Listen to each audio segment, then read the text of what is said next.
Welcome aboard the BK Escape Pod. That's right, it's the augmented and bionic podcast version of the live show you can hear Saturdays from 10 a.m. till 12 p.m. Eastern on 100.3 FM and AM 1450 WBHF radio. You can stream the show live there Saturdays at WBHFradio.org or on the free Tunein app. Look out, here we go.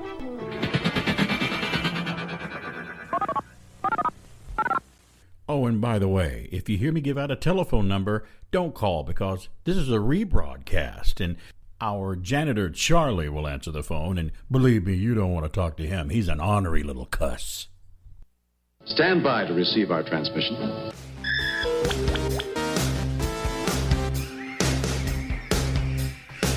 Well, you know, I love it when I have like thousands of things to talk about and subjects and stories and stuff, and I have to compile them all into this pile, like right here. I got a lot of it in my hands, and I don't know what to choose from first. I know what to choose first, but I don't know that I'm going to get to all of it because this is like when you stack paper up and it like takes up like 4 inches of paper. That 4 inches doesn't sound like a lot, but when it's a stack of paper, that's a lot of stuff. I try to convince my wife it is a lot. And like, if what? No. Oh, sorry. I thought you just talked about a measurement. I did. Okay. But I wasn't talking about the measure of a man's worth in life. You know, what I is wasn't the talking measure of about a man's that. worth? I don't know. There was a Star Trek: The Next Generation title, "Measure of a Man," and I think it was it the one where they try to prove Data is a property of Starfleet. Do you remember that one? And then Picard had to defend him like in a court case, saying we don't own him, he's a life form, and blah blah blah. What? That was actually a pretty good episode. See how one title throws me in a completely different subject. It's all good. And I've just started the show. That's my job here. That's what this show, among other things. That's what this show is all about. Changing subjects, not staying on track, getting facts wrong. Well, we try not to do that too often. No, I don't like getting things wrong. No one loves getting things wrong. I mean, let's be honest. But sometimes I'll think about something and go, that came out in 1975, and it was like 1976. I'm like, okay, I was off a year. I'm sorry. I'm not a computer. I am not Mr. Spock, and I'm not Data. Nope. As much as I start to say as much as I want to be. I don't want to be that. I don't want to be emotionless and strive for. I strive to be right. Everybody's like, I try to make everything perfect. I'm like, you'll never make it.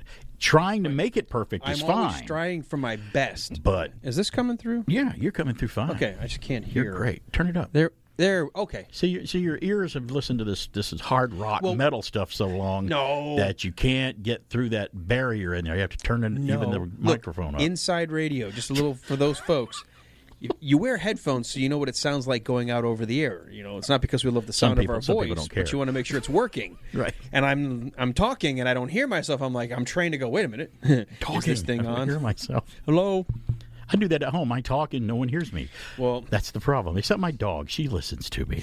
If you're a dad and nobody listens to you, are you really saying anything at all? And is that not normal? And yes, that's normal. Yes, it is. See, that's. I came into the marriage with my lady Stacy. I came into that relationship when the kids were pretty much grown and almost out and gone to college. So you missed out on so much fun. Really? Did I? Dad, I hate you say that and you joke and you laugh after you say it. So I don't know what I don't have to listen on. to you. You no, they still tell me that. They still tell you that? Yeah, sure. Only as adults, and it hurts more that way. Like, you touch me, I'm telling my dad. Come here, you. It's my room. Not telling you what's going on. At least I have the dog, though. She's like my four-legged kid. You do have she the really dog. is. So she's great. And we're talking off the air about how animals. You think, oh boy, it would be nice to communicate with animals like Dr. Doolittle. Well, you know what? My dog communicates to me, and I communicate to her, and it's almost like we'd know exactly what's going on. There is a basic communication. Wouldn't it be cool though to be able to literally talk with, whether it was through mind or whatever, to hear like your dog going. Talk to the animals. You may think that sunlight's still out, but it's summer, and that means it's still 2 hours past our normal feeding time. And they have to speak with you like a British accent or something. That's how their thoughts are communicated. Hello, did you notice that my water bowl was almost empty? Wouldn't that be great if they had this very erudite speech? Yes. Oh, kind sir, I understand you mere mortals are busy with things like work, but we are awful hungry right Whatever now. erudite means, yeah, that's fine. It would be well, nice that's where if our they do dogs that. are. Did you know that, I don't know if you remember Gremlins 2, the sequel, the new batch, which I thought was in some ways better than the first one because it just went total Showed you what happened crazy. when Yoda got crazy one night with another. Yeah, that one. Plus, do you remember in Gremlins 2, that funny you should use that voice for your dog. You wish they talked that way. In Gremlins 2, the one smart with the gremlin with the that smoking talks jacket? like this because he became intelligent. But it was Tony Randall doing his voice, which I thought was great. Perfect from the old TV show The Odd Couple. Yeah, and it was great. He's like, one of them jumps up and goes, like the little goofy gremlins do, and he goes, "Now take this fellow here. He's hardly civilized at all." And he takes a gun and shoots him. And he's like, "Now, is that civilized? Clearly not." It was just hilarious. Great. So great. anyway, that's if dogs could talk. Oh my I think God! that See, would be this cool. is the rabbit trail you've put me on. Didn't Joe Dante just tweet out something that they're having a special showing of Gremlins at a theater in L.A.? I think he did. He's really big on social media. Joe Dante, the inviting director. Yeah. people to come out for like one of those throwback shows. Right. We're going to show this theater's agreed to show Gremlins. That's awesome. Somebody's calling right now. Let's see who is in. Hey, it's Beaky on there. Hello. It's Barbara. Hello, Barbara. I wanted to talk about my sweet dog. Oh, we Okay. were talking about our dogs. You got about 30 seconds. Go ahead. He chose to roll my living room this morning while I was having breakfast. Rascal, right? Rascal, Uh-huh. who's aptly named. Well, I thought maybe your friend, he loves dogs so much. Could he take on one more? Oh, my friend. You mean Alan? Me? She thinks you're my Yes. friend. Yeah, first of all, yeah, that's a Alan big loves presumption. pets. Alan does. He's got about 12 dogs. He might could take another one, yeah. I have been told by my wife we have 5, and that's because we're not going to have 6. Oh, then that put the kibosh on that. Sorry. I'm sorry, Alan. Now, I would Well- easily take a 6th, but my wife says you're better with a 5th. And that's true. Yeah, you do love May the 5th, the Star Wars Day, I do don't like you? that. Sometimes a 5th of something. Well, sometimes Rascal drives me to drink. Well, that I can understand that, but you know what, Rascal? Spend time with him. I don't want Teach him. him. I don't want him hearing you talk to me on the radio saying that because he might be. If he could talk, he'd go, "Barbara, you're my owner. You want to give me away? Don't you love me? Ruff, ruff." You sound like Miss Well, Piggy. I'm trying. You're trying to love. Well, you work Yeah. on it because we've met him. He's a pretty cute little dog. He came by one day and showed us to it. Showed it to us. Okay. All right. Well, you guys have a good day. All right, Thank thanks you. a lot, All right, Barbara. bye-bye. Thanks for listening. You can't. Yeah, no more dogs for you. Kermit, Not right now. don't you want to play? Hi, Piggy. Don't take up another dog. You take another dog and I'll twist you in half. Wait, what happened? I love how Miss Piggy has those two voices. Yeah, that's You've Frank got Oz working his magic. You've got the sweet, trying to use her feminine charms to Yes. while away and get her ways. But boy, do you cross her and the She other gets side mad. pops It's out. time for karate. I always love when they finally got the leg and you saw the little high heel kick. Did you know that there was an interview with Frank Oz and they asked him, "Hey, you do Bert and Jim Henson does Ernie on Bert and Ernie. You know, though they were together with a lot of characters together, other voices."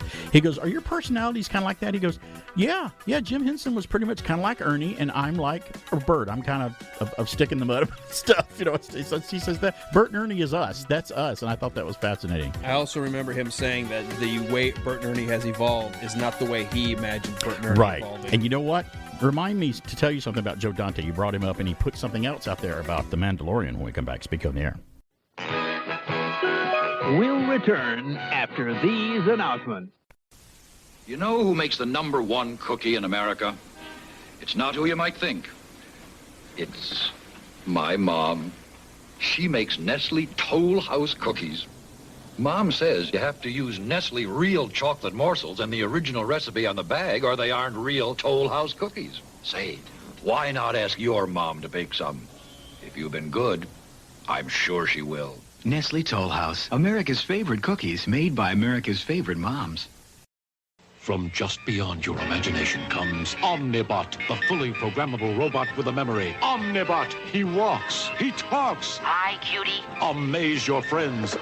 Intense. Refreshments, Earth-type snacks. Impress your teacher. Impress your girlfriend. Omnibot, there's romance. Take my heart. He's the lean, mean, poppin' breakin' music machine. Yes, it's Omnibot, the fully programmable robot, available now in your neighborhood. You from Tommy.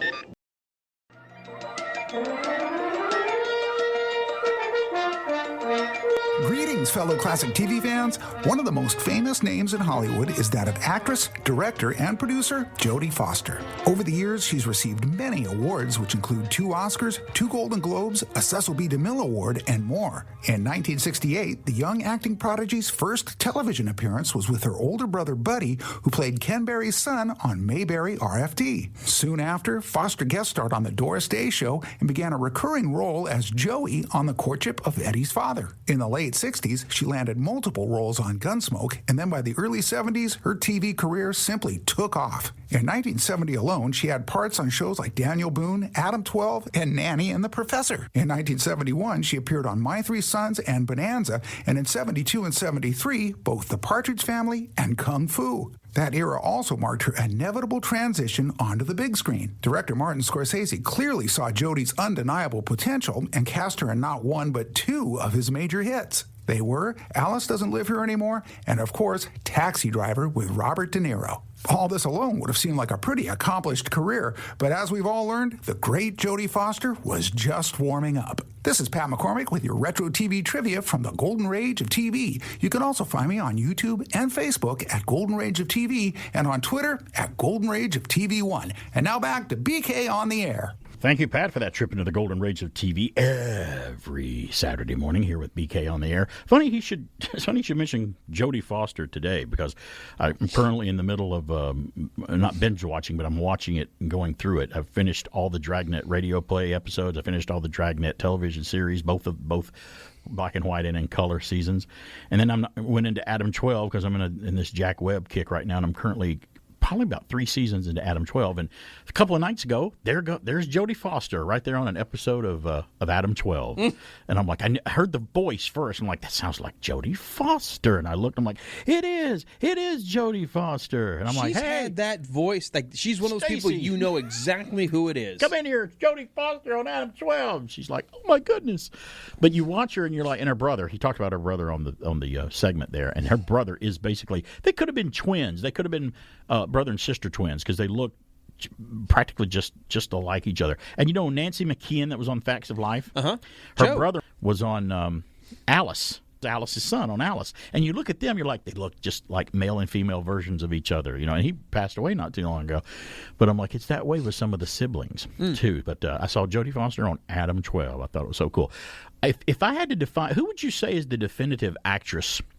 I'm saying this because I obviously think it's her. She's probably, who would you think is probably the most talented, most definitive actress of our era? I would have to put her. My first reaction is to say Jodie Foster, because her performance and her acting ability is just, she's so talented. Because when you watch a scene with Jodie Foster, I found myself, if she's in a 2-shot with another actor or actress in something that she's in, my eyes for some reason always stay on her. Whether that other actor has got the main scene of talking or whatever in a 2-shot, because she is 100% in the moment, in character all the time. It's just that's the test of a true great actor, actress. Jodie Foster for the longest time was and still to an extent is my favorite female actress in terms of performance. Incredible. She's incredible. I think, obviously, I was attracted to her before physically, but right. I think Charlize Theron is a very she's a very good good actress too. But have you ever seen a movie? I'm going to just pull it right out and tell you. Have you seen her in Monster? Yes, I did see where she plays a serial killer. Oh, she's almost unrecognizable in that. And Christina phenomenal. Ricci as well, another great actress. She was good too. She's not just Addams Family. But yeah, Charlize Theron. You'd think, oh, pretty face. She could be a model. Usually, you're either one or the other. You either look really great. You're not that great of an actor or actress. Mm-hmm. You either are a great actor or actress, and you're not all that attractive, which doesn't matter. I know that. But yeah, Charlize Theron has the acting chops and the looks and the acting chops to back it up. She's really grown and up you wouldn't as an know, actress. but you wouldn't think about it. Yeah. But she is. But Jodie Foster was in a movie called The Little Girl That Lives Down the Lane, and it was one of those movies where I don't want to get this wrong because we know what happens. She was probably 12 or 13 years old in this movie, maybe 12. Wow! And it was about a little girl that lived by herself, that didn't bother anybody. Went to the store every now and then. She lived in this little house out in the middle of nowhere. Well, we find out that her parents had died, but left her the means to sustain herself and live, money-wise, things-wise, and everything. And this guy couldn't stand it. It was Martin Sheen that played the guy who's wanting to find out why she's that way. And he goes, I think she's got a lot of money. I want it. I want what she's got. I also want a lot of other things from her because I'm a pervert and stuff. And it was a very chilling movie to watch. But she is incredible in that. Anything she's in, she's incredible. The Accused, where Kelly McGinnis from that was Top Gun tough movie was to a watch. tough movie to watch, but very dramatic, very So well good. done. Nell, the movie Nell, where she plays the girl that lives in the woods. Phenomenal movie. Great movie. Ignored. Academy Awards. I think it was pretty much ignored Like a otherwise. Liam Tay Neeson's to in win. it. That's right. What the heck is she saying? She is amazing, and I just can't say enough about Jodie Foster. She's a really, Although lately really she's good. not made the best role choices. True, and she's actually turned in more of a director and producer too than an actress. So I get that maybe that's what she's focusing on. I don't know, but she was very what a talent. What a talent Jodie Foster is. She's I don't still want to say with was. us. I'm sorry. She's still talented. Why am I saying was? Oh no, that's a mistake. I'll hear about I that. also think Sigourney Weaver is a very She good is another actress. incredible actress that can kind of almost do anything. I know she's got the character of Ellen Ripley is almost always attached to her, Right. but when you go look at her body of work, the roles she's played, If she can go from Alien Ripley to something like Working Girl with Harrison Ford, and then go into Galaxy Quest as the blonde goofball. Ghostbusters, where she said, I Ghostbusters, want to yeah. do a comedy. I want people to know I enjoy comedy. And you know what's funny is she was in Ghostbusters, but she plays the straight person. She's not really that comedic in it, And but she did you ever still see does Ice it. Castles? Was it Ice Castles? No, Ice. Oh, crap! I knew it would go right out of my name. Right. What is she in? It's the thing where they were talking about like the couple swapping, and it got really Oh, no, heavy. no, I and didn't. She was an Academy No. Award nominee. I didn't see that one with her. No. Ice something. Oh my And God! she played It went the right out of my evil head. queen in some Snow White live action film too. I can't remember what that was too. She could do that too. Sigourney Weaver's another one. We could do a whole segment podcast on We should great do our actresses. top 5 you know? and get people mad about who we put as number 5. You think that would happen? How dare you? How dare you put that actress as number 1? I'm never listening to you or following your Facebook. I'm unfollowing you now. Unlike What did you do back in the 70s when we didn't have social media? If you wanted to unfollow somebody, just how did you do it? Did you just quit talking to them or something? I love the memes where you see like an old high school picture, Right. and you see the person scratched out, like how we unfriended people in the day. That's just how you did it. That's Covered right. up their face with ink. Or when you got out of a relationship with someone that you hated, or you got a divorce or something. Some people would take the photo cutters with scissors. Have you ever run into that where people cut someone out of a picture? Yep. I'm like, okay, number one, you're making the picture it's just destroying just throw the whole picture away. Why would you cut? I think it's more symbolic than anything else. If you hate somebody, you divorced them or broke up with them, and like, I'm cutting them out of this photo. I'm like, what's with the photo of you that's only 2 inches wide and 8 inches long? What's up with it? Was it a different camera filter you were using on that photo? What happened? No, I cut him out. I cut her out. She's out of Okay. my life. Well, that just looks like a goofy picture now. Why don't just get rid of the whole thing, or just leave it alone and just know that it was a mistake. It was history. You can't. What did we say? We can't erase history. Isn't that right? We can't erase history. You can cut it out of a photo all you want. You can deny it all you want. History happened. Mm-hmm. I mean, if you don't like the photo, just don't look at it anymore. Just Right. keep it in the box.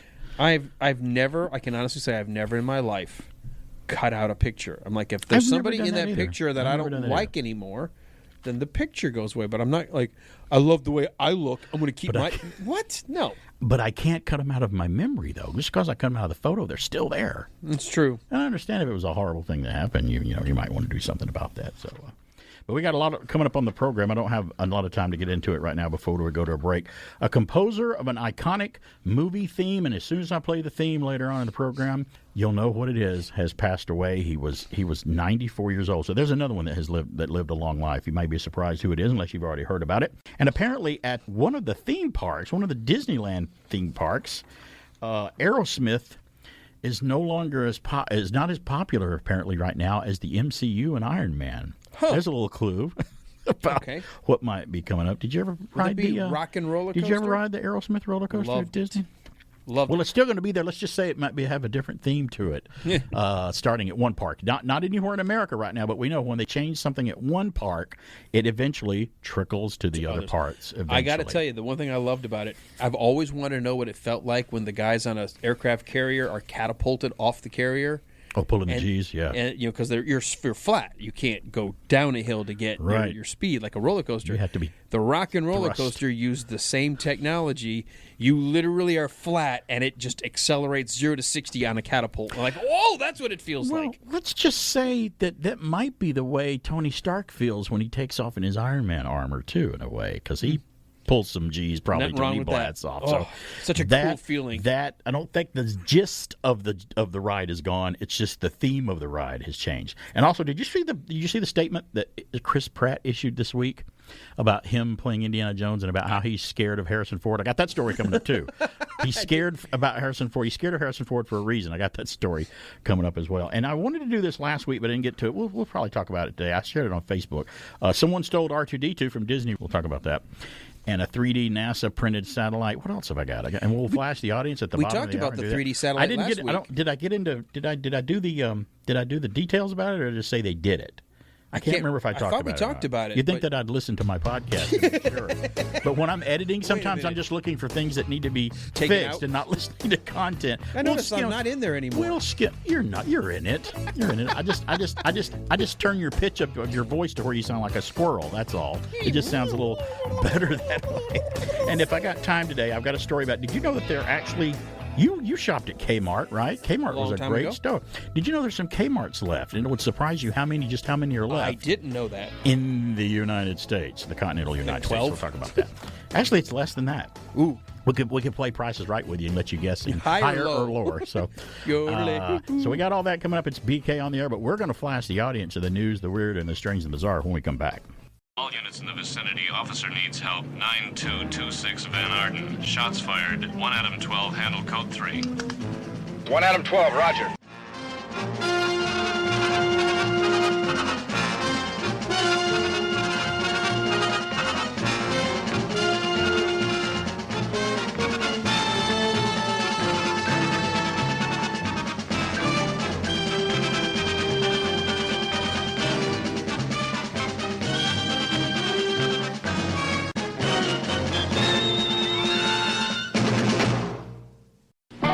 Here's Milky, the marvelous milking cow.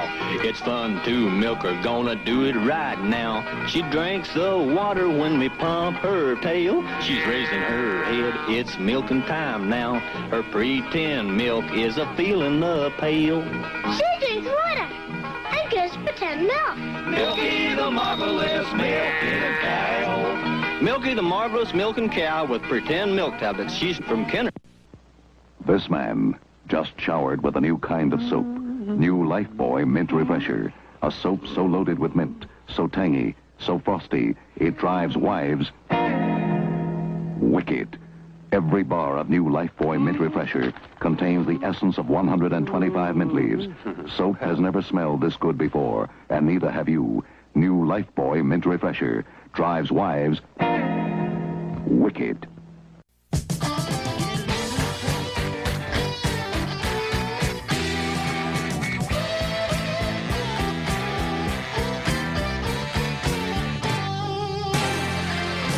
Hey, we're back. It's BK on the air here on AM 1450 and 100.3 FM WBHF. I am BK on the air. Have fun every Saturday morning. It's Retro Geek Talk Radio and just a little monkey business thrown in because if I don't be goofy and goof off and be a dumbbell every now and then, what else I am I just figured out to do? BK also stands for Big Kid. I'm a big kid now. You're just a big kid behind the microphone. Yeah, everybody says Burger King. Well, yeah, I Well, like you do want it I your like way. to eat there, and I'm waiting for the call for them going, quit saying you're Stop. BK. Stop that. I'm like, I'm not big enough. I'm not big enough to ever infringe on you. What are you worried about? Right. Not yet. Thanks for that. I mean, it'll Thanks for come. that shot in the arm. No, it'll come. Appreciate I like, that. If you don't have positive thinking, it's not going to happen. I like to believe that we're one discovery away from being big. Wow, and I'll sit there going, I'm 90 years old. I'm one discovery away from being big. I'm already a big pain in the All right. Well, guess what? Oh, you need to introduce it before I even say what it is. Introduce this what? segment. Are we going to flash the audience the news, the weird, the strange, and the bizarre? Yeah, usually you hit the thing and say, it's time for us to... Yeah. See, Well, that's funny. You say just that. did it this time. So it's okay. Okay, well, I'm going to say now I've got the first news. I got to go back. Let's go away from the button. There you go. Do you know how to drive your own show? There's one of those mistakes that we talked about that are forthcoming on the show. BK, this is your show. Welcome to it. Thank you. I'm glad to be here. All right, Let's here talk we about go. dogs. First story from UPI. A man with an impressive memory broke a Guinness World Record in Florida by memorizing the order of a deck of cards underwater and sorting a second deck into the same order. Queen of Diamonds, Jack of Hearts. First of all, you have to memorize 52 cards in order and then put the second deck in the same order underwater. That's like the guy putting all the alphabet in order from the alphabet soup. He wasn't underwater. He was just doing the soup. That actually sounds a little more challenging. Recall master Nelson Dellis memorized the order of the shuffled deck of playing cards while underwater in Miami and then emerged from the water and reorganized a second deck of cards into the exact same order. Dellis finished with a time of 2 minutes and 22.53 seconds, earning him the Guinness World Record title for the fastest time to arrange a deck of playing cards memorized underwater. The previous had been 3 minutes and 42.5 seconds. Wow. Dellis said the most difficult part of this attempt was learning to hold his breath for long enough on top underwater. of everything else. He wasn't wearing scuba gear. He had to hold his breath too. I'm just trying to imagine you can't the capacity to say, I'm going to look at the deck of cards and create enough mnemonic devices in my head to remember how to put 52 cards in this exact same order. And keep my brain in check because it's also going to be worried about me taking a breath Starved and with running oxygen. out of breath. I could never do that just for that reason. Did you know that I'm one of the worst people at breath holding in the history of the world? Even ever since I was in a pool as a kid, I just was never, and I never really practiced or anything. But there's people that just go, "Oh, just off the fly." I never really tried, but I can hold my breath for about a minute and a half or a minute and 45 seconds, sometimes 2 minutes. I'm like, I can hold my breath probably, and it may have something to do with me having I've always had asthma as a kid. But I can't hold my breath maybe for more than 20 seconds before I go, okay, that's it. I can't hold it any longer. Wow, you'd be in trouble if poison was in the room and they said, run out the front door. Well, it depends on how big the room is for me to get out. Is there a window that I can break through? Like right here, I could just go. I doubt you'd be able to break those windows. Hey, with one of these chairs, I might have a go at it. It's going to be like Ripley trying to break the glass. No. It's going to bounce right off. And then the water. Knock yourself out. Water machine, the water suppression system comes on and everything. So, no, I can't hold my breath. It's bad. I got the next news. A gift to a 10-year-old boy in 1993 became the seed that grew into the largest collection of Power Rangers memorabilia in the world. Michael Nielsen's collection of 9,364 items, including action figures, weapons, books, and DVDs, spans 28 seasons of the Power Rangers show and 3 films, Guinness World Records said this past Tuesday. Power Rangers was on for 28 years? Are they including like a syndication thing as well? I don't know. I just didn't know that has ran for 28 years. Or has it just been on the air for 28 years? It says 28 seasons. So I had to look that up. It must still be airing. The collection began when Nielsen's uncle bought him a Megazord figure from Mighty Morphin Power Rangers Season 1 for his 10th birthday that year. Be 1993. His introduction to a deluxe Megazord toy 5 months later inspired him to keep looking at what other Power Rangers toys were available. Today, Nielsen's collection, which was counted before this year's release of Power Rangers Dino Fury Season 29 on Netflix. So there you go. They're on Season 29 on Netflix. It includes a special edition Soul of Chokin Megazord. I don't know if I'm getting these words right because I don't watch Power Rangers. It's valued up to $400 and the complete collection of the world's smallest Power Rangers action figures. So, wow, the guy, hey, everything's got a collection for something. This guy just collects Power Rangers. You know, that was a show I never got into. I was just a little too old, and so I just never got into it when it was the hot thing. And then when my kids came along, they never were interested either. So it was one of those things that never was on. I know of them. I know they made a movie, but I have no idea really much about it at all. Age plays a factor in that because when you would say you watched the Smurfs as a kid, when the Smurfs came out, that's when I was getting a little that 4 years difference between you and I showed even in the early 80s, because I wasn't watching Smurfs in the early 80s. I was a little older, so I can see how that would happen when you're getting a little older. That's right. And I kept thinking, well, I used to watch Ultraman. I used to watch Johnny Sacco. I loved Voltron. Wouldn't I watch this? But then I was like, I'm kind of beyond that now. I still have my nostalgic fondness for those other ones. Which is, you watched them when you were a kid. That's why you remember those, yeah. Right. But you didn't watch the Power Rangers. Not at all. You didn't do any Mighty Morphin. I was never a Mighty Morphin Power nothing. I did Mighty other things, but not morphing. Yeah. All right, I got the next news. Might have done some morphine, but that's a whole different I did story. some morphine after some barbecue I had Taco Bell. All right. An Indian jewelry company earned a Guinness World Record when it set a staggering 24,679 diamonds in a single ring. Yep. Guinness announced SWA diamonds earned the record for the large ring, which was dubbed Ami, which is Sanskrit for immortality. The design of the ring was based on the pink oyster mushroom. The natural diamonds set in the ring were centrified as conflict-free by Kimberley Process Certification Scheme. The ring, which weighs in at 12 ounces, was valued at $95,243. $95,000. And if you do a search, you can see a picture of it on the internet, and it's pretty huge. It's like, okay, I can wear this, but my muscles in my arm are going to be really. It's like when you see the Super Bowl or the World Series rings. Like, who would literally wear that? Just for It's photo monstrous. ops. Photo ops. I got the last news from UPI. A photo showing a 7-Eleven gas station charging $7.11 for a gallon of gas has captured the internet's attention, for a time anyway, when pain here lately is being felt at the pumps around the world. Now, the photo was taken by Matt Beamersbauer, 34, who was surprised to see the likes of people like Elon Musk sharing it, considering the price depicted wasn't accurate, nor was the photo taken this year. I saw it. Did you see the picture of that? It was a 7-Eleven, and the gas was $7.11, and he thought that was funny. The guy who took it was walking roughly three blocks from his home in Chicago in March when he saw an old mobile gas station being rebuilt as a 7-Eleven. He stated this past Tuesday afternoon. This has been a while ago. Quote, and so they were like setting up, and they didn't have the pumps active, and the store was still being built. They had the sign up, and they just put up $7.11. And I just thought that was kind of funny, he said. The price at the gas station at the time that he posted that post of $7.11 was actually $6.09, according to GasBuddy.com, which you can hear on WBHF, our Gas Buddy report, which, okay, is not a much better price.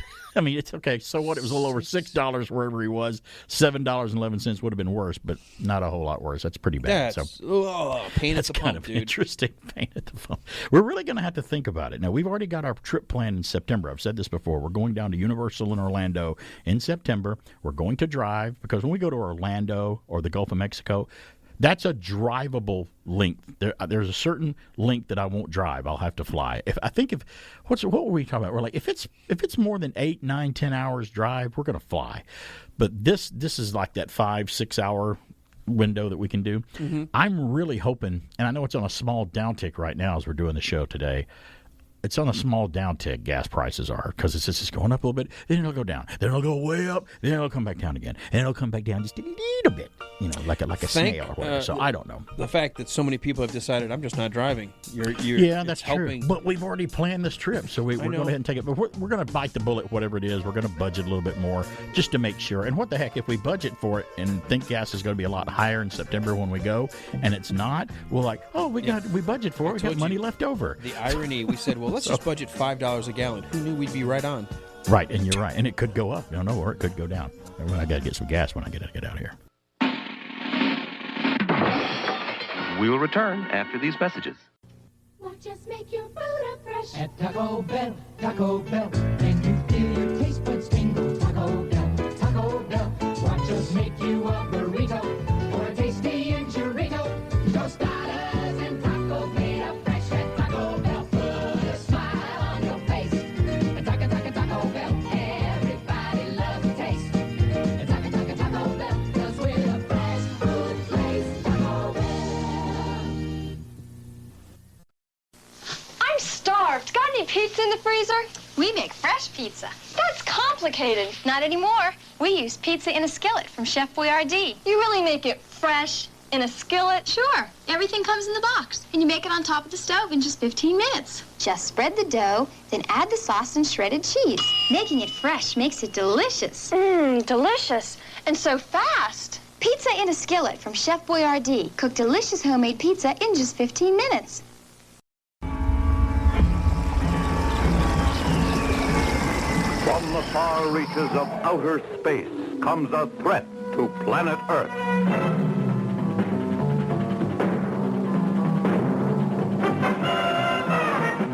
Mankind faces its most powerful enemy, the mastermind Rodak. The Space Giants. Goldar, a 50-foot robot, and his electronic space family are created to defend our world.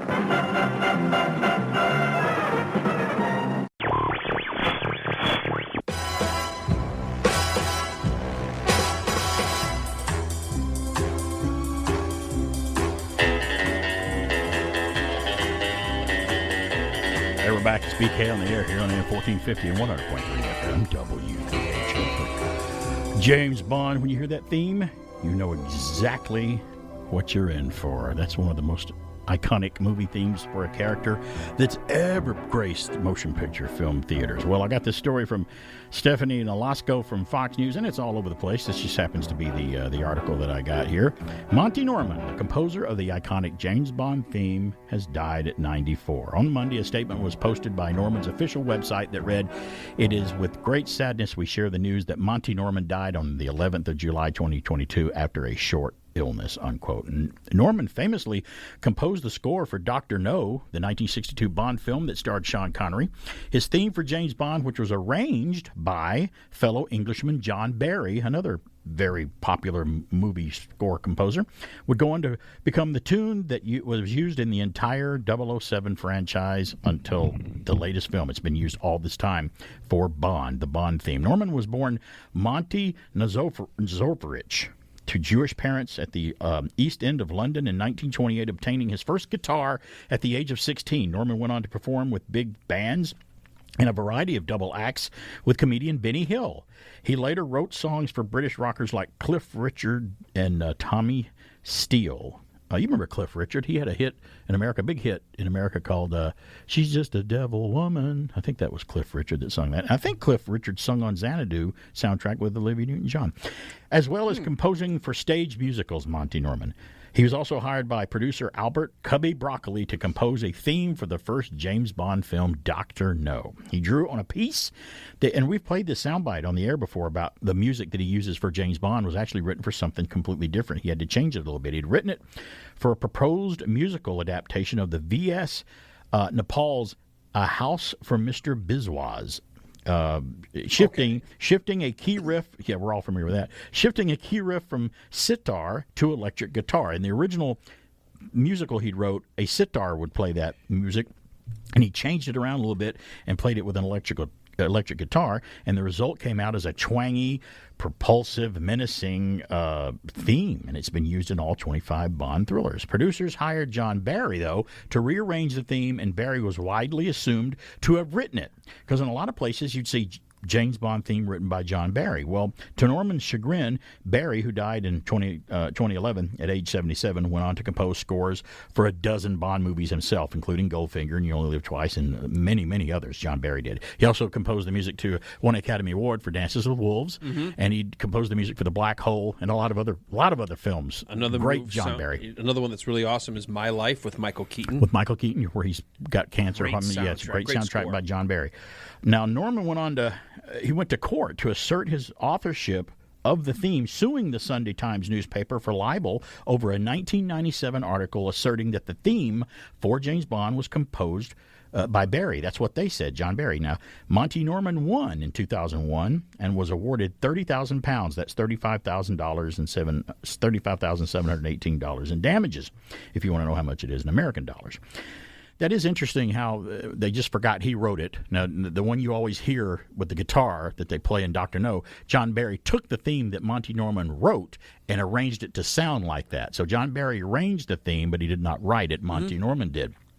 There was a piece you played a long time ago. When you first It's probably 7 years ago now. How long have you been Yeah, here at this station? I said we played that Monty Norman theme from that other thing that sounded very exotically Middle Eastern. It was part of a documentary on, I don't know if it was BBC or whatever, but it was on Monty Norman. It was amazing. I was listening going, holy crap. Because I didn't know it was supposed to be for like this Oriental sound. And when he plays it for that, it doesn't sound like James Bond at all. It sounds like it sounds like the Cobras and Ricky Tikki Tavi or something like. And then he said, it's very we just scaled it up and sped it up, and all of a sudden, and then put you an hear, electric guitar on it.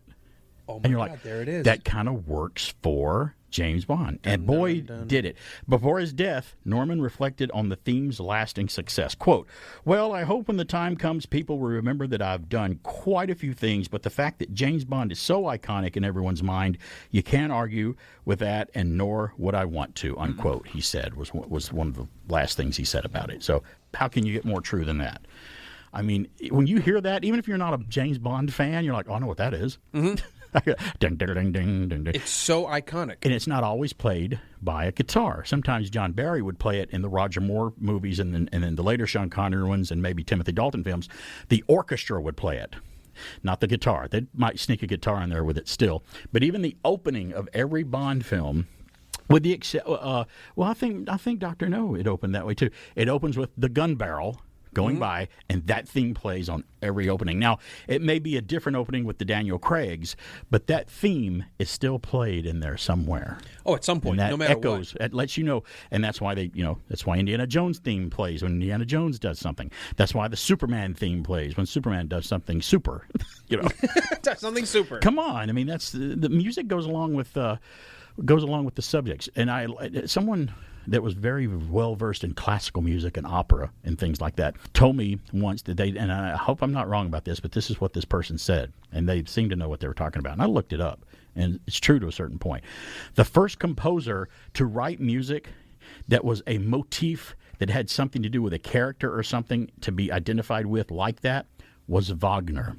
Wagner would write themes for his subjects in the operas and some of the other things, and it would go along with that character, and you knew that was the character, and because it was identified with that character. And Wagner, I think, was the first successful person to do that with his operas before the movies ever came along. So it was long before motion pictures, motion pictures. So Monty Norman, and he did the first James Bond soundtrack to Dr. No.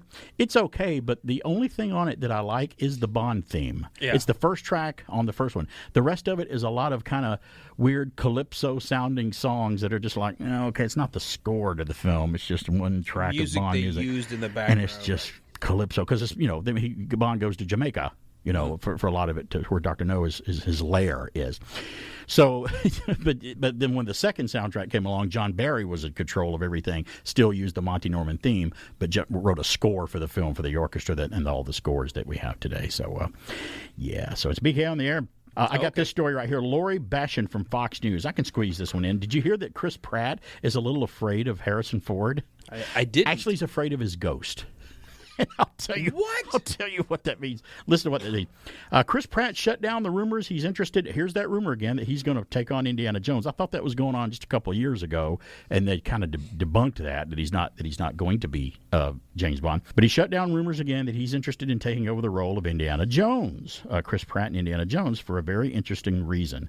This is a little tongue-in-cheek, but it's funny. During a recent appearance on a podcast, Pratt discussed the possibility of taking over the iconic role of Indiana Jones from Harrison Ford in potential remakes of the film, saying it was never going to happen. Son of a bitch. The Jurassic World domination actor went on to explain the reason he will forever shut down and turn down the role of the famous archaeologist is because he is afraid of Ford's ghost, and it will come back to haunt him if he does. That's okay. I think I'm more afraid of Harrison Ford himself than his ghost, because he can be a little grumpy sometimes in some of his interviews. But right now it would just be a terse word. Right now he'd come after you, swing at you, and hurt his shoulder. If he tries to come at you, he would hurt his shoulder. The Jurassic World domination actor went on to explain that the reason he will forever turn down the role is that exact reason. He goes, Harrison Ford made it clear on the Today Show that he's the only Indiana Jones, noting, what does he say? Noting, I'm Indiana Jones. When I'm gone, he's gone. It's easy. This doesn't leave a lot of room for someone new to step in and make the role their own. It's clear the Indiana Jones character Ford is attached to. He'll always be attached to Indiana Jones. Han Solo, sure, but Han Solo's I don't think he loved Han Solo as much, but you notice he always wants to come back and eager to play Indiana Jones all the time. He recently returned to the franchise for its 5th installment, something co-star Antonio Banderas called incredible to see while they're filming the new Indiana Jones movie. I keep forgetting Antonio's in it. Antonio goes, quote, "The first day I arrived, I was in the makeup trailer. And I turned around, and there he was in full Indiana Jones costume with the hat and the whip." Banderas said to USA Today earlier this year. "I can still remember the first time I saw Indiana Jones in the theater, and the crowd was crazy about it. And I thought, this is like going back to the old adventure movies in a completely different way," unquote. So I'm like, wow, he was very impressed with it, because he was young enough to watch it back in 1981. Younger. Yeah. I have to look it up. I wonder if Banderas is older than I am. You're such an amazing breakfast taco. You are. What if Antonio Banderas says it? Is it okay for him to say that? I guess it's all right if he says it. Now, while Chris Pratt said he would never take the lead role in the franchise, he is no stranger to starring in big blockbuster roles. Of course he's not. He's currently starring as the lead in the 3rd installment of Guardians of the Galaxy franchise. He makes an appearance in Thor: Love and Thunder, albeit very weirdly, though. When you see Thor: Love and Thunder, you're like, what's wrong with Star-Lord?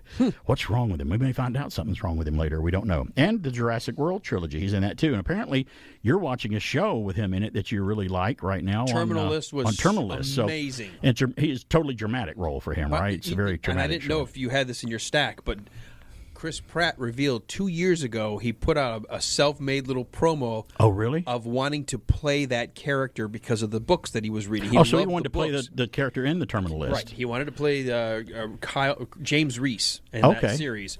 And the author of the book has come out and said, I don't give two whatevers of what critics have to say, because Chris Pratt is playing the character exactly as I imagined. I can't think of anybody who could do better than what Chris Pratt is doing. So the author's backing him up that wrote it. Well, that's great. And you obviously like it, so we're going to watch it just on your recommendation. The number of people who are watching it now, I mean, it's one of the top movies series being downloaded and watched. Yeah. Right. They're okay.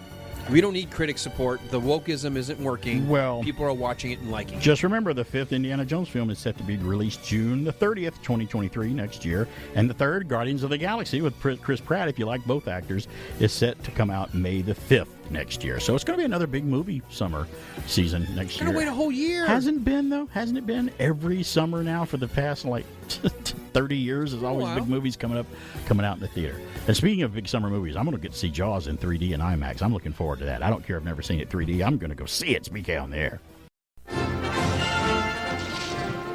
If adventure has a name, it must be Indiana Jones. Indiana Jones and the Temple of Doom, rated PG. Join the search. Warp speed. On this, the final voyage of the Starship Enterprise. Star Trek III, The Search for Spock. Now showing, check your newspaper for complete individual show times. Parker Brothers brings the hottest video games home. It's James Bond in a deadly game of 4 land and sea battles based on the thrilling Bond movie classics. Survive, and you become the master spy, 007. And Gyrus, hot from the arcade. Nothing moves like Gyrus. It's galactic warfare as you're attacked by enemy ships, meteors, and satellites in a relentless search for Earth. Gyrus and James Bond 007 for these video and home computer systems. Stand by to receive our transmission. Hey, we're back. It's BK on the air here on AM 1450 and 100.3 FM WBHF. Let's do it on this day in history. On this day, July the 16th.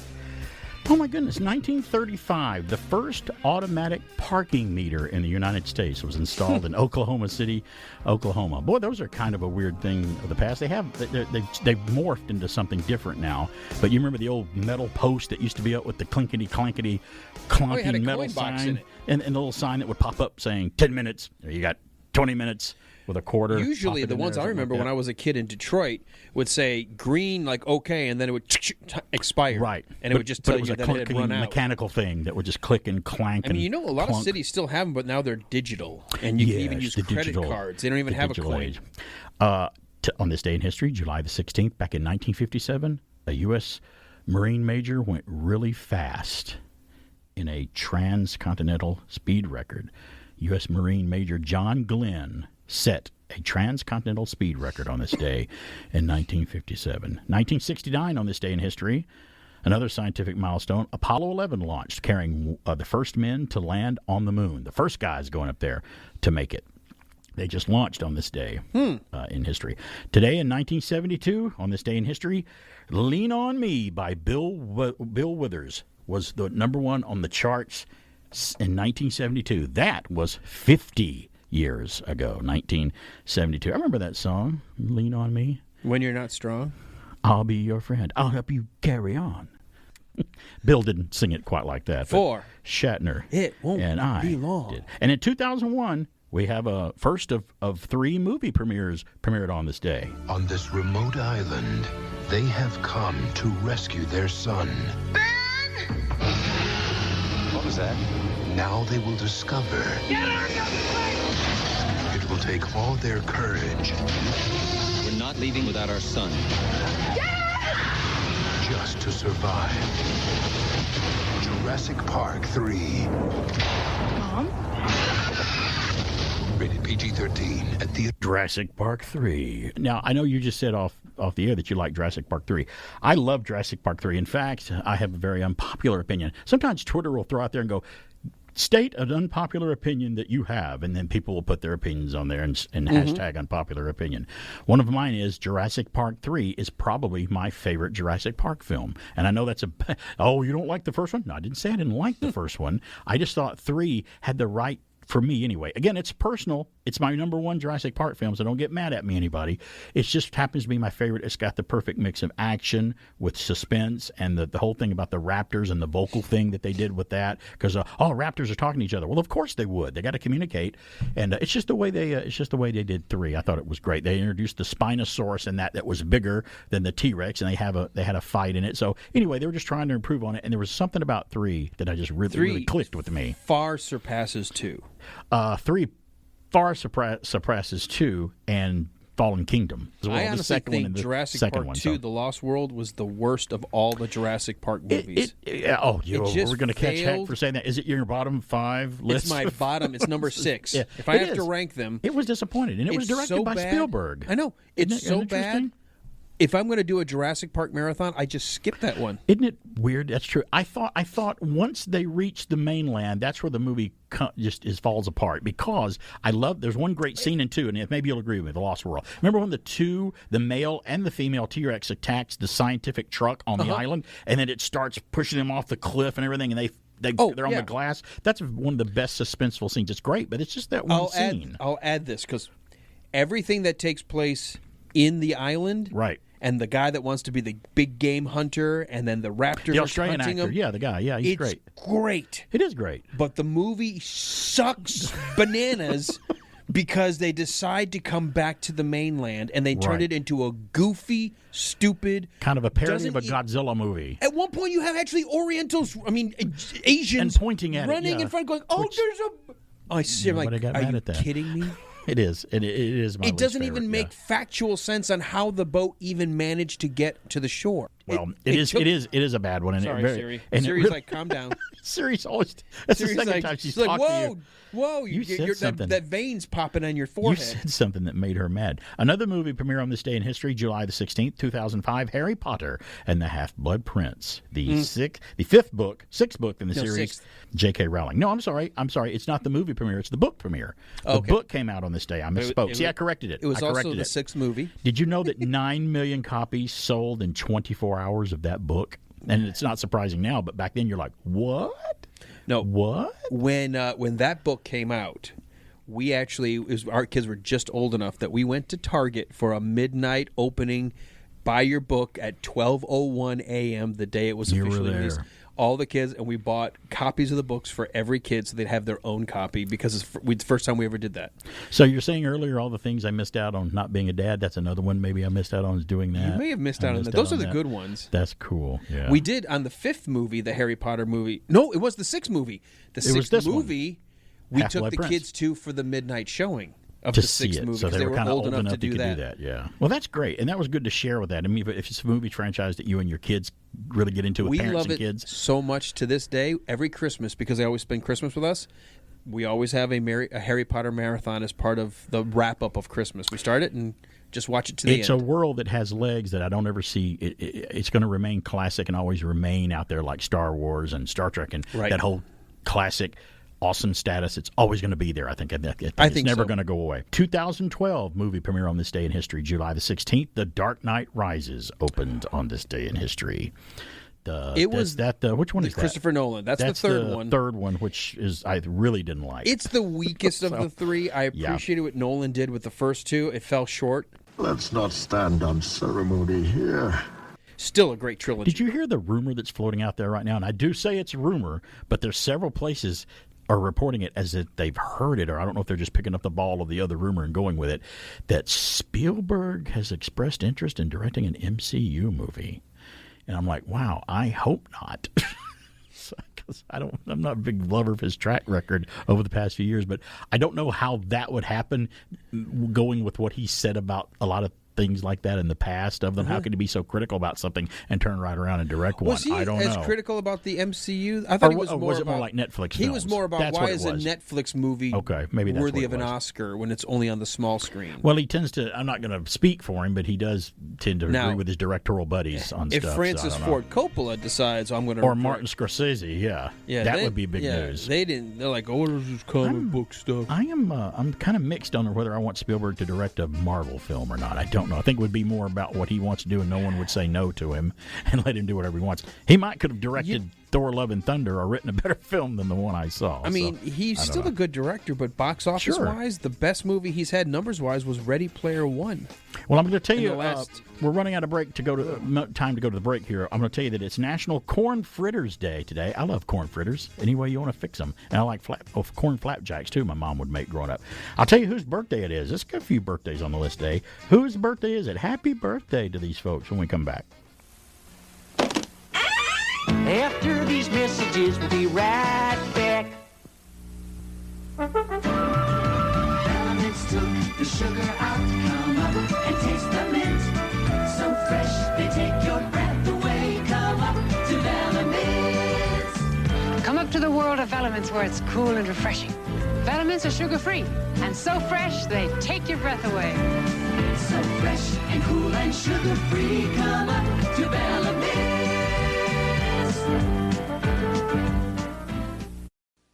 America, you don't have to run out of milk. If it's not around the house, it's just around the corner. Having a 7-Eleven store in the neighborhood is just like having your own refrigerator full up with cold, fresh milk. Right on the price, right around the corner, right there where you need it. Oh, thank heaven for 7-Eleven, your neighborhood dairy store. If it's not around the house, it's just around the corner at your 7-Eleven store. Get a little closer. Now don't be shy. You can get a little closer with Arid Extra Dry. Only Arid has a patent on this formula that fights wetness. No leading deodorant spray stops odor better. And now Arid has a new baby fresh scent. It smells, Get a little closer with the baby fresh scent of Arid Extra Dry. Arid fights wetness and odor. Now in a new baby fresh scent. Arid Extra Dry. Back in the old days where you could just, you could be getting on a train or a subway or something like that, and if you smelled really good, the person next to you went, hey, you smell good. Come on over and stand closer to me. You got your arm up holding that little rail, and I don't smell like onions. There's no spot on your shirt. Oh. Come on closer. You know what? That's an instant great? sign we should be dating. Well, COVID ruined all of that getting closer, didn't it? It's terrible.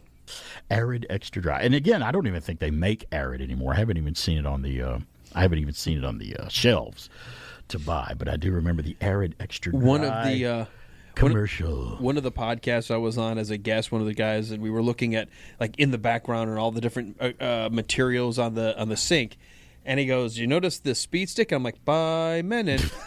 He goes, "Yes." He goes, "I remember that same commercial." I'm like, "Yeah." I mean, how do you not say speed stick without saying by Menon? Sing the jingle. The jingles were great. I mean, even now when the commercial for Febreze is playing in the living room when she's out in the kitchen and I'm in the living room. Mm-hmm. It gets to the end of the Febreze commercial, and I can hear from the kitchen, Febreze, because she'll sing it way back from the kitchen. They do what they're supposed to do. Jingles are supposed to make you remember them. They're supposed to be catchy, so you'll buy the product. Mm-hmm. Unlike some things where there's a commercial for some things, I'm like, I don't even know what I watched. What was that all about? Yeah, like a cappella singing. Or Sega! The Sega. Okay. Actually, I didn't mind that. That was great. I thought it was funny. For a while, the Nissan chain of commercials with the old guy and the dog, and you'd be like, dogs love trucks. Or Toyota. Oh, what a feeling! And the people would jump up at the end and freeze up in the air. What a feeling! Wasn't it Toyota? Dogs love trucks. It was Toyota. Today's birthdays include Barbara Stanwyck on July the 16th, American actress. She was in Dynasty 2, Big Valley, Thornbirds. Born in Brooklyn, she died in 1990. Today is a popcorn guru's birthday today. Would it be Orville? Orville Redenbacher's birthday today. He died in 1995. Was that him doing those commercials, or they find an actor? I think that was him. I'm not sure. I never really looked it up, so maybe we should find out. He was like before Bill Nye. That's like the Bill Nye of popcorn. He would get there all lanky and like, make my popcorn. If we're wrong, I'm sure someone will let us know. Today's Will Ferrell's birthday today, an American comedian that I think is okay, funny in some things, but he's another one of those where his shtick runs thin with me sometimes. I've always found him funny in small doses. Yes, and we know that James Caan passed away last week, and Elf is hilarious. It took me like years to see Elf. I'm like, I'm not going to watch that movie. Everybody says it's the best thing that's ever been made. It's a Christmas movie. I'm usually always disappointed by them. Oh, well, Jon Favreau directs it. Maybe I'll watch it. I saw Elf for the first time this past Christmas. I finally watched it. Same with me. It's actually kind of a funny, cool little movie. I enjoyed pieces. I'll tell you, though, the funniest part for me was when Peter Dinklage was the consultant being brought in. That was great. And he thought, he goes, "You're an elf." And he's like, "What's with the small talk?" He's like, "No." Right. And when he runs across the table and beats the snot out of Today is Will Ferrell's birthday. Today is also an American actress's birthday who was in Fast Times at Ridgemont High and Gremlins 2. Kevin Kline's wife, Phoebe Cates' birthday today. Let's pause for a minute, shall we? Phoebe Cates. Okay. You know what's so funny? Everybody remembers the Phoebe Cates scene. In Fast Times, yeah. Yeah, but it was Jennifer Jason Leigh was far more exposed. Far more exposed in that film. And did much worse. Yes. And no one cares about what her scene was. That's true, but I can no longer hear the Cars song moving in stereo without thinking about that pool scene. Mm-hmm. Yeah. Today, another actor's birthday today. From License to Drive and Stand By Me and a lot of other movies, Corey Feldman. It's his birthday. He was in one of my favorite. We were talking about Joe Dante. Wasn't he in every movie in the 80s and then just disappeared? Or just every other movie? Yeah, it seemed like he was in 2 or 3 movies a year and watching it. Wasn't he in? He was in Lost Boys. He was, and he was also played the neighbor, Joe Dante's The Burbs, which I think is an underrated Joe Dante movie with Tom Hanks and Carrie Fisher. Oh no way! Hey, wait, you guys can't go now. It's the best part. I called the pizza dude. All right. The Burbs. It's about the insanity that takes over your brain sometime when you're living in the suburbs and you start thinking what's going on in these other houses. And it's that quirky Joe Dante style, and it was great. So Corey Feldman's birthday today. What's the other Corey? Corey Haim. Passed away. Corey Haim, Corey Haim and Corey Feldman. Fortunately, I think he had a drug problem or something like that. But they were buddies, weren't they? Buddies. Yeah. Speaking on there, I talked about this. Which one am I going to do next? Because I teased all this. Let's do this one because it's theme park oriented. And by the way, I got some good news this week. I was worried the whole time since we are going to Universal in September to Universal Studios. One of my favorite rides at Universal is the Revenge of the Mummy. It's based on the Brendan Fraser Mummy, Stephen Sommer directed Mummy movie from '99. They closed that ride's been closed almost all year because they're refurbishing it, they're updating it, they're doing some things and other things to it. Mm-hmm. I understand that I have it through a cool Twitter source. It happens to be called Inside the Magic on Twitter, who they really check out things. They usually write about everything. You know, they're one of those sites where they're more informative than the actual theme park site itself. The ride's close to opening, so I thought, oh, my God, please don't let this ride open after I go there because I want to go back and ride that ride. It's one of my favorite rides, and I want to see the updates in the more thrilling way that it is. Well, and I was worried that they were going to change it a lot. I'm like, keep the theme of those Mummy movies. Don't turn it into the Tom Cruise thing, and I don't think they would anyway because that movie was very unsuccessful. So they said the construction walls are gone. The blocking off in the stanchions that were out front are gone. The store is getting ready, because you buy all the rides. They have the gift store for the ride beside the ride, and it looks like it's close to being open in the next week or so. Good. So it's going to open in time for me to ride it when I get there. And the logo on the front is still the Mummy logo from 1999, so that gives me a lot of hope. Excellent. Because have you ever ridden it and been down there? The whole thing about it is when you're walking through the Mummy queue in the old days, I'm sure they may have changed this, but they're treating the whole ride as a making of the film. So when you walk through the queue of the line, all the video screens, it's Brendan Fraser talking about now when we do this scene, we do this and we do that. And the mummy, the sarcophagus is here, and this is how we do this scene, and it's really great. The special effects guy talk about it and things. It's a nice way to pass the time when you're in line. Yes, and you can. And Universal's always been good about that. And you get up to the ride and you ride it, and you're riding. The ride acts like it's a ride. It's like, hey, there's a little animatronic at the beginning of the ride. I'm not going to spoil the whole thing for you, and they may have changed it by now. Who knows? But there's a little animatronic guy at the entrance going, hey, welcome to the Mummy ride. Here we go. We're going to have a good time, something like that. And all of a sudden, the sarcophagus beside him opens up, and it's Imhotep, and he freezes him, and he's like, You think you're on a ride? This is going to be real. And the ride turns into real Imhotep, threatening you. So it was done very, very well. I hope that maybe some of that is gone. I don't know what they've changed it to, but we'll see. I'll report back after we get back, after you fill in for me 2 Saturdays in a row, because I'll be gone for 2 Saturdays going from there to Panama City Beach. But you'll be filling in, or you and Walt, we'll 2 fill Saturdays in for you. before. We certainly will. Because I'm going to be gone. You're going to St. Augustine. St. Augustine. Yeah, that's right. Going to be gone July 31st we all fill in 8th. for each other around here. We know how to do that. That's awesome. Yeah, I'm going to be sad. I know. I'm I'll be at the theme park and I'll be sad. I'll be having fun. Going, oh no. I'm going to get over it. But there'll be that moment Saturday. I'll be like, oh, I should be on the air, but look at the ocean. It's a squirrel. I got to tell you, side John. The wife and I have not gone on a vacation like this in over 4 years. We've just been that busy. long, really? I have not taken any time off besides maybe a weekend or something. Right. A small getaway. Yeah. But not a vacation. We're a week plus that we're going to be gone. Not doing a staycation where we're camping, but still come to work. It's the first time I will say that even though I'm going to miss radio, I am so looking forward. I'm so looking forward. What are you going to do with yourself? Geez, you got to remember how to have fun. Much as I'm allowed to get away with. You got to learn how to remember. What am I supposed to do on vacation? Oh yeah, I can do that. I told my wife, go eat? could you imagine we're going to wake up and go on the beach and sit and listen to the waves, and then every hour or so go jump in the water, cool off. That's what we do. Come back, maybe fall asleep, maybe read a book, maybe listen to a podcast, go back out there. Oh, that's funny. I don't even listen to podcasts when I'm on the beach. I mean, when I'm there, I just sit there and we do. Well, it depends if everybody has fallen asleep. Yeah. Well, I'm one of them. Albeit I can't listen to a podcast while I'm asleep. I can, but to have all my it's because all the kids are going to be around. It's the nostalgic throwback vacation that they brought up. I don't care how much fun I'm having. I could be at the Willy Wonka chocolate factory taking a tour, and go, oh, I really love this little lollipop tree. Wait, what's going on at the show? I wonder. Let me tune in and listen. No, they're having a good time. Here's exactly what will happen. I'll be like, oh, I can't wait to talk about this when I'm on my radio show. Get back. In fact, I'll just call the radio show right now on my own show and appear as a guest and tell them what's going on. No, I'm not going to do that. It's like, oh, come on. It must be it's a very upbeat thing to enjoy what you do so much.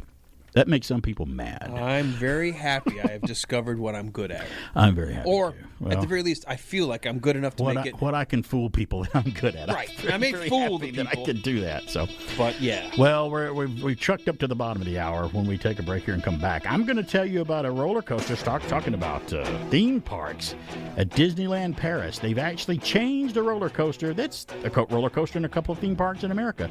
From one thing, they changed the theme, to another. And it's not all that bad. I'm not really worried about it. I'll have that story when we come back. Paul Rudd, talking about superheroes, Paul Rudd, who plays Ant-Man and other things, a guy who also doesn't age. What's up with Paul Rudd? He sends a 12-year-old bully a present, a gift, because somebody who was bullied. Somebody was bullied. That's right, not the bully. He'd send something else to the bully if he did.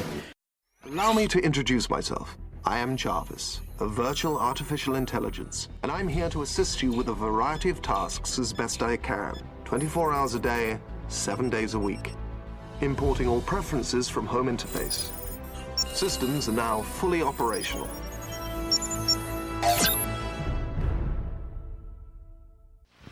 Jaws. Jaws. Jaws. Jaws is the game where you try to fish out what's in the jaws of the great white shark. I'm going for the camera. Made it. But be careful, because if you remove the wrong piece, the jaws will get you. You're out. Jaws. It's you against the great white shark and each other from Ideal. If your lunch doesn't last you the whole day through, I'm Diddy Moore with a great beef stew. It makes a good dinner, but I've got a hunch. Why wait for dinner? Have it for lunch. It's meat and potatoes, good lean beef in a gravy rich beyond belief. Just try my stew. I've got a hunch. You're gonna like having dinner for lunch. Look for my thumbprint on every can and have dinner for lunch.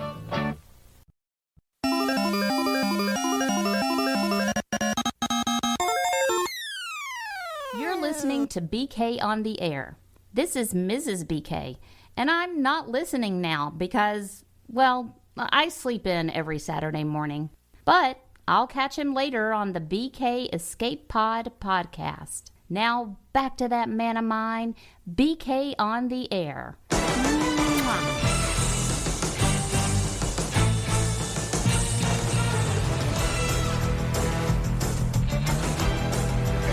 BK on the Air here. I told you before the break I was going to tell you about this story. Disneyland Paris.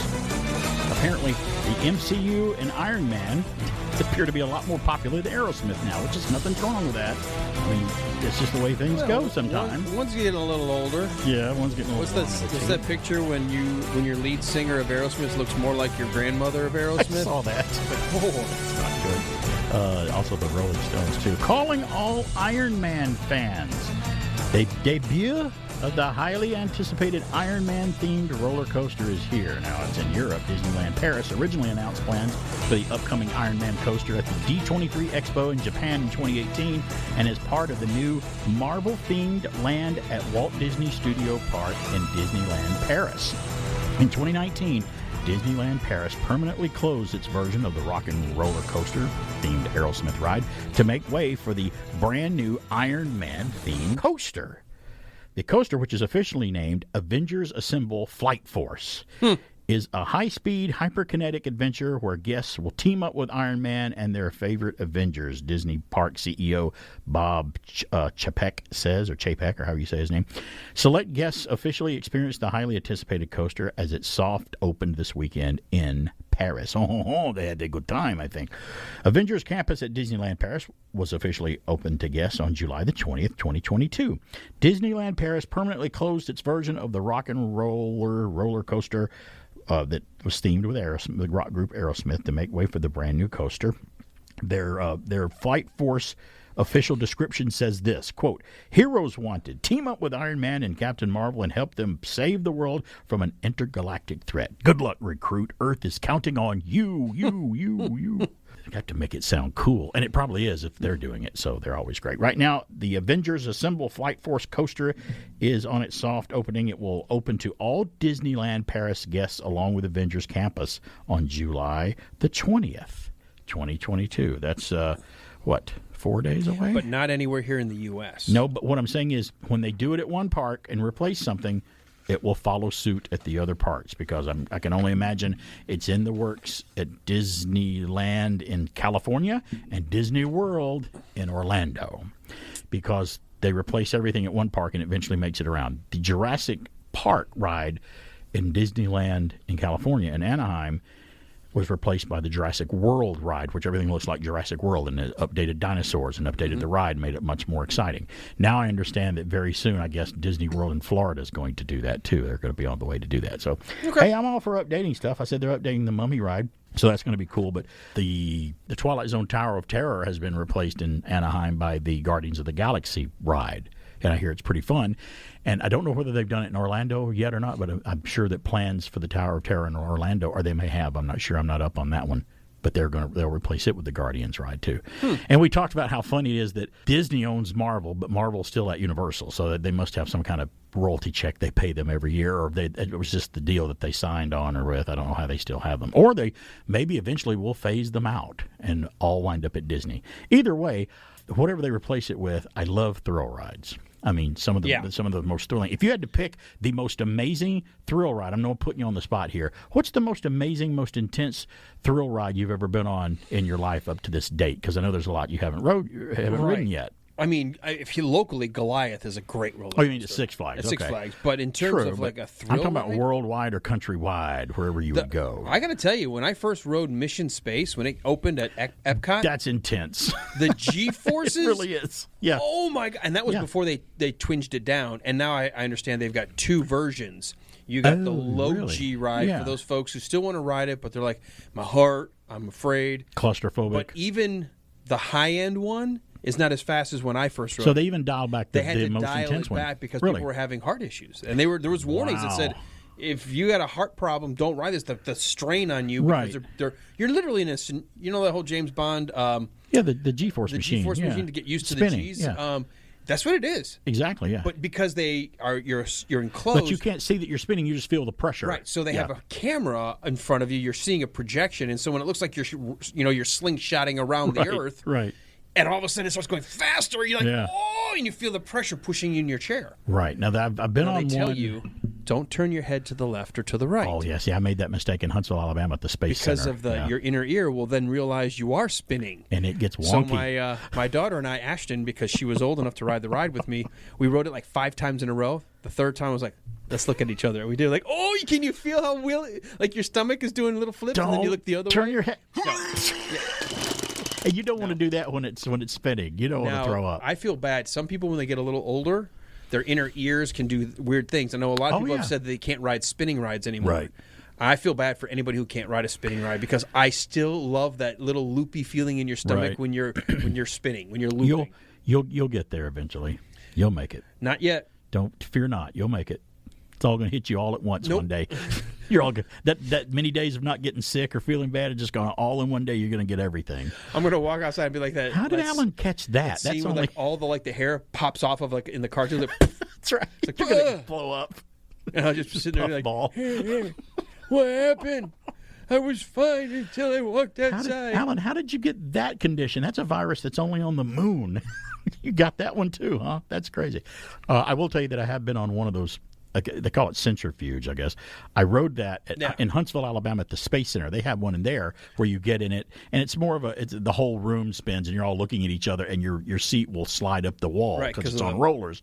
But they also have a control screen in front of you, and they'll go, okay, you're pulling similar G's to what the space shuttle pilots get close to pulling. I don't know if it's the complete thing, but they're like, raise your hand and try to push these buttons, because they have to push buttons as they're pulling G's. And you're like, must pull hand up and push this button. Like they said, my hand weighs 100 pounds. I would do that, and then I would let my arm go to the right and smack my daughter in the face. You pushed the wrong button. No, the centripetal force fly my arm back. Like, oh, sorry, kid. Terrible. Oh, sorry, kid. But they are fun. I went to space camp 3 times with 3 of my kids. Oh, so you guys got to space camp in Huntsville. It was a great thing to do. They still do it, I think, at a limited. I think it's back after COVID. I'm not sure. The slingshot, which would simulate for just a moment 0 G, you would go up and up and up, and it was almost like a. When you can bounce up and down outside? It goes up, but when it shoots you up, for a moment, you're higher than the Saturn V rocket across the way, which tells you how tall you are. Yeah. It hits its apogee, and you float for a second, and then you come back down at free fall, which, of course, makes your stomach go straight to the roof of your mouth. You're like, whoa! It's cool. I mean, it's cool stuff. I mean, I loved Huntsville. Space camp was so much fun. Growing up in Alabama, we got to go there a lot with school once or twice. Then I went just as a personal trip. 770-386-1450 is our number. We're having a little trouble with our phones. Let's find out who's on the line now. Hello, it's BK on the air. What was the only Bond film that didn't feature his theme? I know you know it. The only Bond film that didn't feature his theme at the beginning? You mean the opening of the gun barrel sequence? No, I mean the theme. I'll give you a hint. 1983. Oh, you're talking about the one that they couldn't do it for. Well, it's an unofficial. Never Say Never it's an Again. Unofficial Bond film. It was Warner Brothers did Never Say Never Again with Sean Connery. Yeah, Michael Legrand composed that music. And it was actually a pretty good soundtrack, but yeah, man, they couldn't use the theme or they'd been sued even worse than they were trying to be sued for it. So yeah, that's right. And I understand now that Never Say Never Again, talk about unofficial Bond films, Never Say Never Again now, for a while there, if you bought the DVD to Never Say Never Again, they even made the cover art of the DVD match the other Bond films, so when you put it on the shelf, it had the spine title with the little Bond picture at the bottom, and it looked right, even if it was on the... I think that's what they did. They made the cover finally look like it would fit. So for me, I didn't have a problem with it because I'm like, okay, it's Bond, but he was in retirement, and he's older, and he has to go get in shape at the beginning of the film and go on a I have thing. to eliminate all free radicals. And I loved Never Say Never Again. Funny line. I thought it was a great Bond movie, and Irving Kershner from The Empire Strikes Back directs it. It was a great remake. It was a great movie. Well, Thunderball is never one of my favorite Sean Connery classic films. It's a very long film, and to me, it's not one of my favorites. Some people will get so mad because they love Thunderball, but it wasn't one of my favorites. I actually, let me tell you something. This is between you and me, Alan. Okay. No one else is listening. Everybody else stop. I prefer Never Say Never Again over Thunderball. It is. As a film. I don't know why, but I do. A little better directed. I don't know. I don't know. When I was a kid, and I think this is the nostalgic part, that was the first time I remember going, they're having an underwater battle between two armies. And thank goodness they're wearing different colored scuba gear because we'd never tell so who's we would know who. who to shoot with the spear guns. That's right. I think you're right because I think Thunderball was the first one I saw on ABC television back when they would rerun. ABC had exclusive rights to show Bond in the 70s and the 80s. Bond movie was ABC. And they would always say, go past 11. And the news would have to get late, and they're like, the movie's going to go longer than expected, so you'll see your 10 o'clock news at 10:15. Due to a James Bond movie, we're going to have, and we have to get our commercial breaks. Or the 10 Commandments. If they showed the 10 Commandments, forget about it, too. You're done. And I think later on they just started taking 2 nights to show it. They're like, part 2 of 10 Commandments will be next Friday night. The Lord will have to wait on the second part of the 10 Commandments when we show it. How dare you make him wait? You don't make him wait. But yeah, Never Say Never Again. I thought they couldn't even open with the Bond gun barrel sequence. They couldn't do anything that the MGM Bond United Artists Bond folks did. They could not. They only had. They could remake Thunderball because that story was not copyrighted. I think it was Kevin McElroy wrote the original screenplay, played Thunderball, and they didn't copyright the screenplay or something. So that means that was the only one they could redo. You know that they were actually thinking about remaking Thunderball again just a few years ago and calling it Warhead and bringing Timothy Dalton back. They want to bring back old Bond people that would be cool. And I'm like, okay, I'd watch another remake of it, but I think it's since they didn't do it, and I don't know if they've gobbled up the copyrights to it again, so I don't know what's going on. Copyright law is so weird, and when it comes to music and movies and royalty checks and stuff. It's weird. I mean, I understand why it's protected and why it's there. I'd want it too if I was an artist, but sometimes it goes a little too far and it's wonky. It gives lawyers something to do. Sean Connery makes a welcome return. This is the better Bond, and by a wide margin, declares the New York Times. Sean Connery is back and greater than ever, says Rex Reed. Joel Siegel says Connery is wonderful. For Bond fans, I was up there cheering. It's inventive, imaginative, tension-filled fun, says the Los Angeles Times. And Gene Siskel of At the Movies declares 007's a winner again. See Sean Connery in Never Say Never Again. Rated PG. Now playing. Have you got an assignment, James? Yes. Yes, Moneypenny. I'm to eliminate all free radicals. Oh, do be careful. We'll return after these messages. When you're hungry for really good candy, there's nothing like the great taste of Heath. Crispy, crunchy almond toffee covered with real milk chocolate. A taste so good, it speaks for itself. There's lots of great chocolate-covered crunches in every bite. And that means it's impossible to sneak a bite.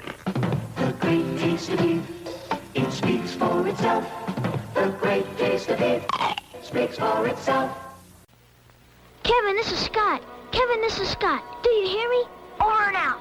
The Star Trek communicators with push-to-talk button. Scott, this is Kevin. My bike is broken. Can you help me? Over. Yes, but send me a signal so I can find you. Star Trek communicators with a range of 1,300 feet. Push button, twin warp sound, uses 1 9-volt battery, not included. Star Trek communicators with belt hook, telescoping antenna, and twin warp sound. From Mego. Oh. For some reason or another, You sounded a little taller on radio.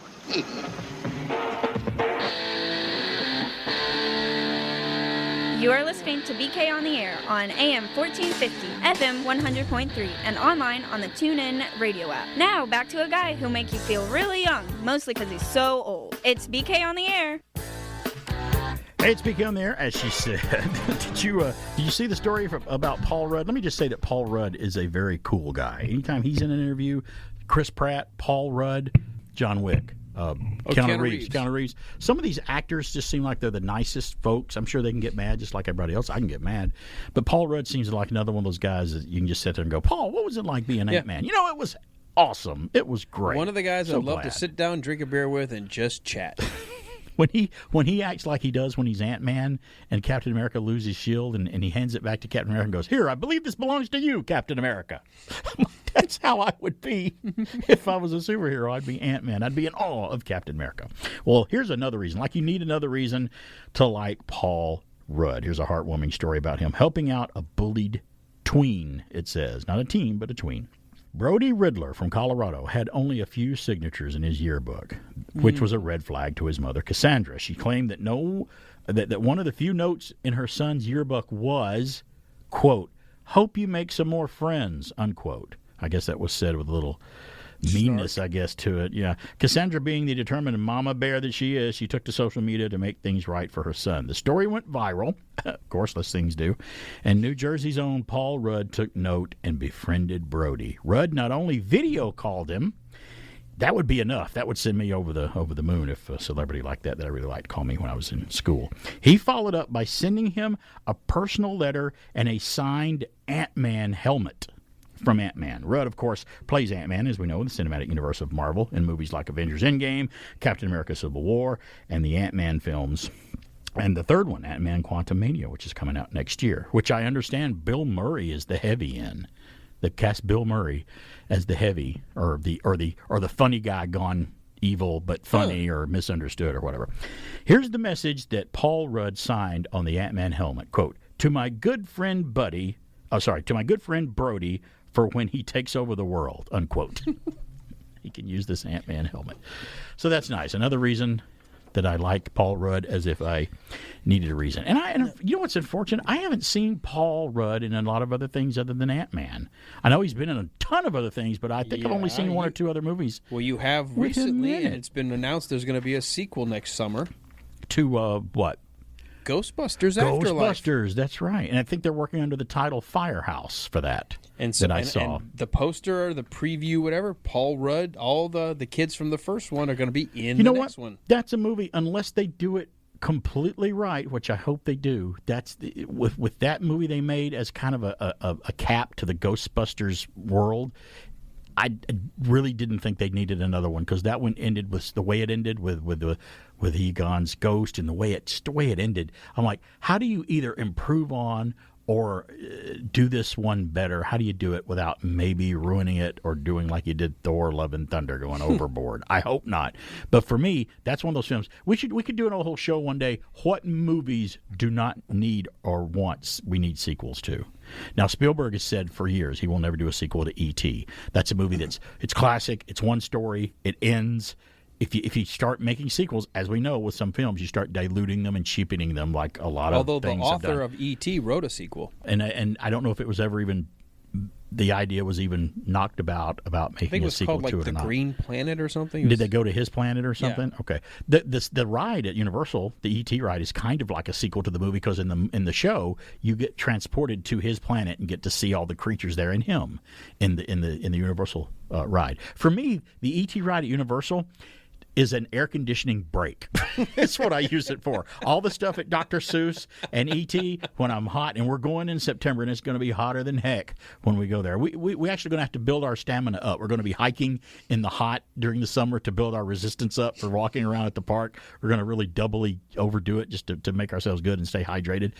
But you ride E.T. and the Dr. Seuss rides at Universal, just to cool off from the heat outside. They're hokey, they're kids' rides. But I love the ET ride because you're on a bike. It's like you're on a big bike floating through the forest and stuff. You've never ridden the ET either, have you? I've ridden Okay, that, so you've ridden it. It's for some reason the ET ride smells like a pool, chlorine, urine in there. I don't know why it smells like that. I mean, ask anybody. It's like, did you know? Are they trying to simulate the rainforest or something? Or maybe ET having an accident or something. Maybe that's what they're trying to pick up. Because if you ever go, hey, you ever rode the ET ride at Universal? Yeah. What about the smell? They're like, yeah. What's up with that? I don't know what that is. That's too funny. It does smell. I don't know if it's a mixture of chlorine and urine. I don't know why. And it's urine without eating asparagus. It doesn't smell like that. It's not that urine smell. It's just like that chlorine-y pool urine smell. Don't know why. Don't know if it's intentional, but that's what the ET smells like. We'll just go with that. I won't add it anymore. Yeah. See, that's part of what you get on this show. That's part of the... That's part of what you get. I get to report on stuff like that. So, hey, let's continue to talk about theme parks. I got a Disney World story here. I was going to do it last week, and I forgot. From Bradford Betts at Fox News. A man from Florida has stolen R2-D2. A Florida man with an application pending at Walt Disney World security, he was applying for a job, stole an R2-D2 droid worth $10,000 and posted as a staff member. He posed as a staff member because he wanted to show weakness of security at Disney World of the resort so he could get a better paying job, sheriff's deputy said. So he stole the R2-D2 from Disney World because he applied for a job to be a security officer at Disney World in order to show them that their security is bad. That's how you get a job, right? You know how you do it? By breaking law and doing the one thing that will keep you from doing that job. Probably not. If they do a background check on you. David Proudfoot, 44, of Kissimmee, remained in custody on a charge of grand theft and obstruction. This is from a couple months ago, by the way. I'm only learning about this the past couple of weeks. Obstruction of information charged with, according to an arrest affidavit. Orange County Sheriff's deputies responded to a call from Disney security at the Swan Reserve Hotel a couple of months ago. Upon arriving, deputies made contact with Proudfoot, who was wearing a gray T-shirt, beige work pants, and an orange vest. Deputies said Proudfoot identified himself as David E. Rogers, provided an address, and said he was employed by the Walt Disney Company in the receiving division at the Yacht Club Resort. Man, he's just telling a big story all the way around.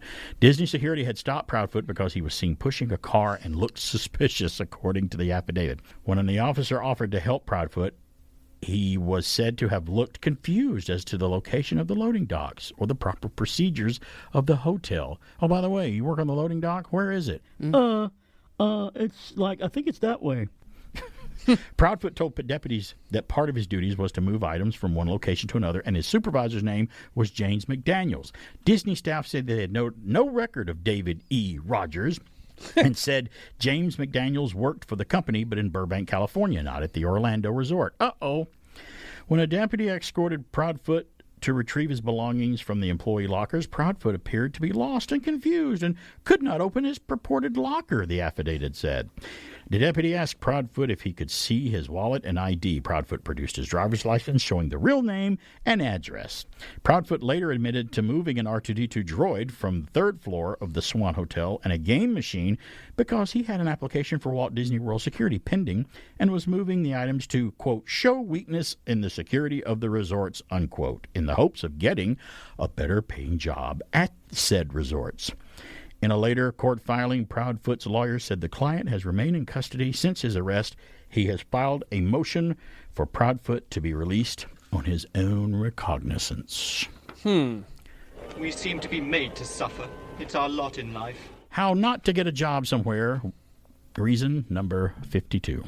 No, you got to follow the sneakers model. You go to the you go to the management and say, "Look, I want to prove to you my business exploits weaknesses. So I want you to hire me to then go do this shenanigan, and I'll prove it. But at least you will be aware ahead of time. Then you do it. Right. Right. By the way, that movie Sneakers is still a fantastic film. So was in there. Was it Robert Redford? Yeah, I remember that. I'm going to go... Sidney Poitier, River... Let's take local law enforcement Phoenix. here. Yeah, River You're right. Phoenix. Yeah, Sidney Poitier. Dan Aykroyd. Local law enforcement. You have Sheriff Millsap on the air a lot here at WBHF. Once a month. For a crime report and things to do and crime prevention. let's say, I'm going to go up here. I want to work for the sheriff's department. So I'm going to show you how easy it is to rob the bank down here in Cartersville and go, hey, look how easy it was to do that. Now, can I work with you guys? It doesn't work that way. No. Don't do that. Hey, I just stole $20 worth of groceries from your grocery store. Could I work for you now and watch people that steal groceries look out for them? I can't. Why not? I just showed you that I can steal pretty easy. No. I don't understand how that happens. Nope, you're kind of putting things in the wrong order. It's the wrong order.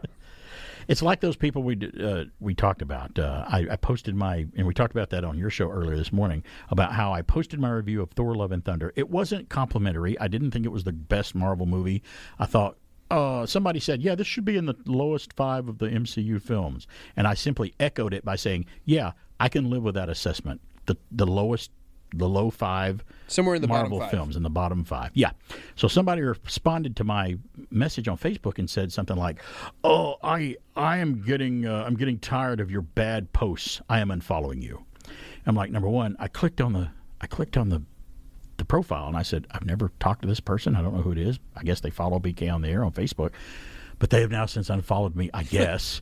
And so I'm like, okay, I didn't really do that. I don't post a lot of bad things. I don't know who he thinks I am or what I did to make him so angry that he did that. So people like that, you kind of just have to, you give them enough rope, they'll do the job themselves. So I'm not worried about it. There are people who are perpetually bitter. They are. And this guy was, he was. I'm like, what did I do to this guy? You were too positive? Was that too? Well, actually, I wasn't very positive about the movie. Well, about the movie. I didn't say to destroy the film and everyone involved in it. I didn't say that. But it's just kind of like you say something and set somebody off and you never know what it's going to be. So there are 2 now Marvel movies. I appreciated them. Yep. But there are 2 movies that I have no desire to rewatch. The Immortals and Captain Marvel. I've seen them. I understand where they fall. I don't feel ever I'll rewatch so many of the other ones. They're just never going to make my rewatch. I would score Captain Marvel higher than Thor: Love and Thunder, but I would not score it higher. I would score it with the Eternals as being crap. This Immortals, Eternals. Eternals, that's right. It's Eternals. It's BK on there. We corrected it. Everybody quiet down now and get some sleep. Good night, everybody.